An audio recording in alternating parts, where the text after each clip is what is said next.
Great man. Can you believe the second time this year we're talking about somebody almost killing Donald Trump? The second time around, the media seeming to, not really want to talk. Like, unless it literally is shots hitting his body, then, it doesn't matter, because that could produce sympathy, and sympathy equals votes. What do you think of what's happened? Yeah, horrible. And I'll tell you why it's really horrible, because Mar-a-Lago and the golf course just down the road, they are his real safe spaces. That is where he is surrounded by friends, by family. That is where he's able to be himself and to pursue his absolute fanatical love affair with the game of golf, which is undiminished in every way. And if he can't even be in his own backyard without somebody coming after him with a gun, then that is a truly awful situation for him to be in. You know, during my last general election, I was attacked. I had a milkshake thrown in my face. I had a bag of cement thrown at me. And you know, it made me thoughtful, let alone someone firing a gun at you. So I did ring him yesterday. I did ring him last night just to see how he was. And, hey, you know, he was putting a brave face on it. He was saying the Secret Service did a great job. But underneath, he's got to be waking up this morning saying to himself, just how many times can I be lucky? So something big's got to happen. And let's at least for once praise Joe Biden, who did ring Trump yesterday as well.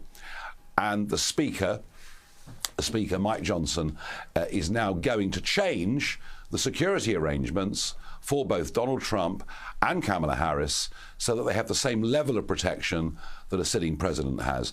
Not before time, some will say.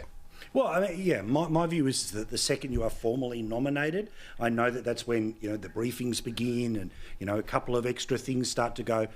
In the current era and in all future eras, it should go straight up to that presidential level, because these are one of the only two plausible next presidents of the United States. Also, I've got to say, and, you know, I got quite fired up about it last night, that I was legitimately inspired by the fight stuff in that moment. The first time around. You cannot but remark with admiration that, look, I just wish I could finish the hole. I mean, in a culture of victimhood, when something terrible happens to someone, they go and hide in a corner or they talk about it for the rest of their lives. He barrels on.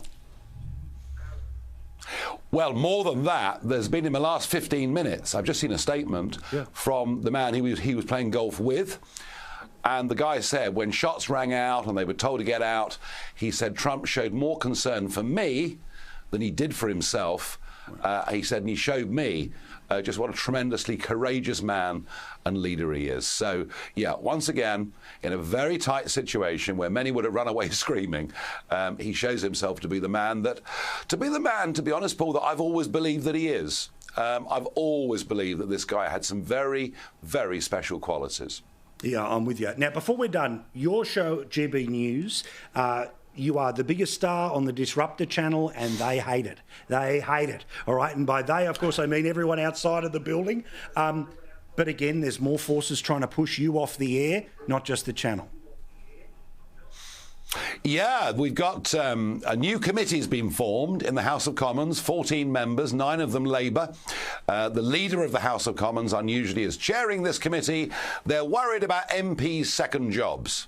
Well, what they're really worried about, if you read the report, is MPs who broadcast on television and radio because it could present a conflict of interests. And so what you can see is they will get together with the regulator and try and force me off air. This is aimed at me, fair and square at me.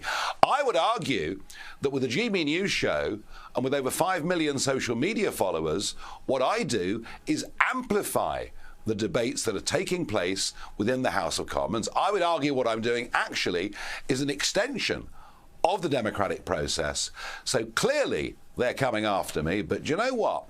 Over the years, a lot of people have come after me and lost. Yeah, I was going to say, I wouldn't back the horse that's going up against you, mate.